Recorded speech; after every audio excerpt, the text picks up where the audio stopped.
पहले आप कांग्रेस में रहे, फिर निर्दलीय चुनाव लड़े, फिर बीजेपी में आए और अब बीजेपी को छोड़कर अब आप आसपा में चले गए।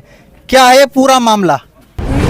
ये तो आप भी जानते होंगे और आप बड़े राजनीतिक खिलाड़ी रहे कि आप जिस पार्टी का टिकट लाए हैं, आसपा का टिकट है आपके पास, उस पार्टी की सरकार तो शायद हो सकता है नहीं बन पाए, तो फिर आप आगे की क्या रणनीति में रहेंगे अगर आप चुनाव जीतते हैं तो?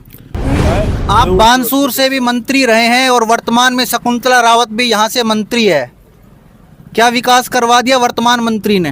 वर्तमान मंत्री ने सिवाय पत्थर लगाने के, अपने नाम का पत्थर लगाने के अलावा एक भी कोई परिसंपत्ति डेवलप नहीं की, एक भी काम पूरा नहीं किया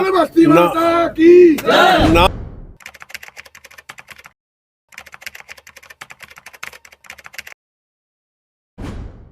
डॉक्टर रोहतास शर्मा ने आसपा से मोर्चा संभाल लिया है और बानसूर की राजनीति में गर्माहट जबरदस्त तरीके से देखी जा रही है।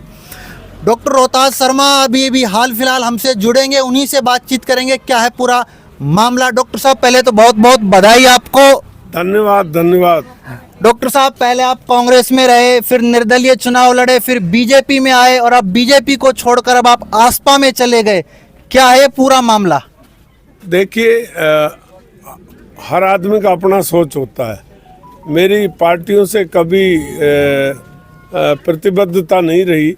मैं जो पार्टी का हेड है वो कौन है, जनहित में उसकी कितनी रुचि है, वीकर सेक्शन को अपलिफ्ट करने में उस व्यक्ति की कितनी रुचि है, गरीबों का उद्धार करने का, बेरोजगारों को रोजगार देने का और लॉ एंड ऑर्डर मेंटेन करने का, वो जिस भी नेता में क्षमता है, मैं उन सब नेताओं के साथ हूँ। आपके कार्यकर्ताओं से ही काफी देर बातचीत हो रही थी तो आपके कार्यकर्ता कह रहे थे कि पहले डॉक्टर साहब वसुंधरा जी के लिए, बीजेपी के लिए लड़ते थे और उन्हीं के लिए वोट मांगते थे और अब आसपा से वोट मांगेंगे आप, तो आपके कार्यकर्ता बड़े असहज महसूस नहीं करेंगे?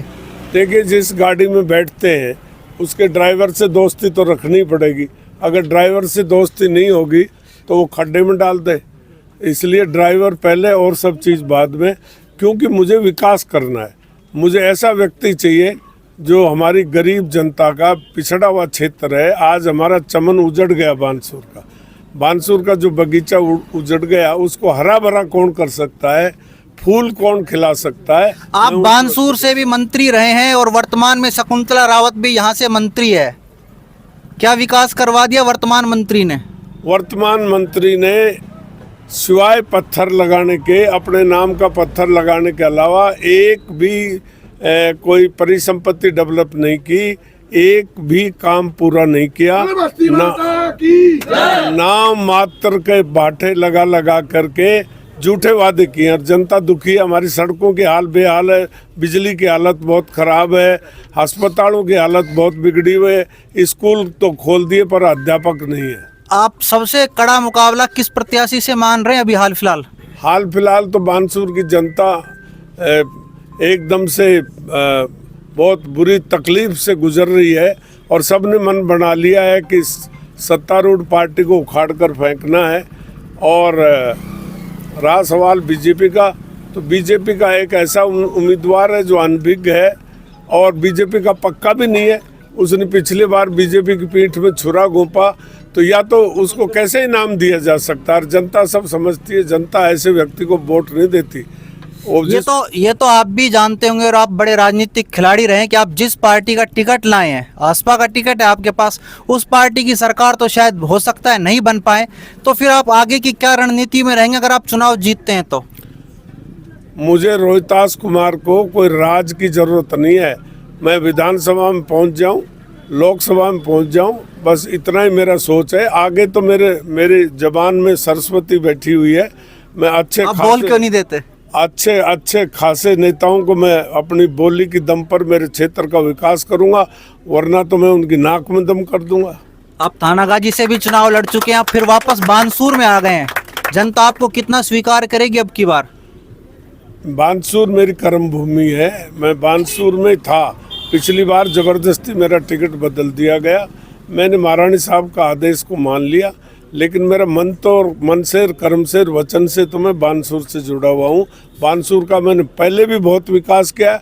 आज कोई भी गांव एक ऐसा बता दो जिसमें रोहितास ने काम नहीं किया हो तो मैं आपकी आप डॉक्टर साहब, अक्सर देखा जाता है कि चुनाव जो होते हैं जातीय समीकरणों के आधार पर होते हैं और आप जिस जाति से बिलोंग करते हैं उसका वोट बैंक बहुत कम है, तो अब की बार क्या समीकरण रहेगा बानसूर में? ये आपका सोच गलत है कि जातीय समीकरण के आधार पर चुनाव जीता जाता है।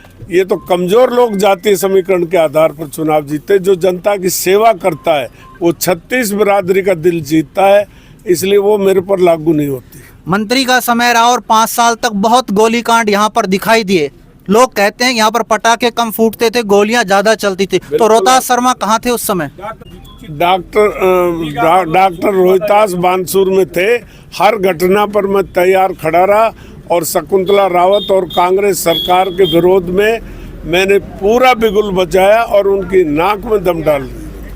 ये थे हमारे साथ आसपा के प्रत्याशी बानसूर से डॉक्टर रोहतास शर्मा। आने वाले समय में जनता तय करेगी और जनता ही फैसला करेगी। संदीप यादव, वॉइस ऑफ प्रतिज्ञा, अलवर।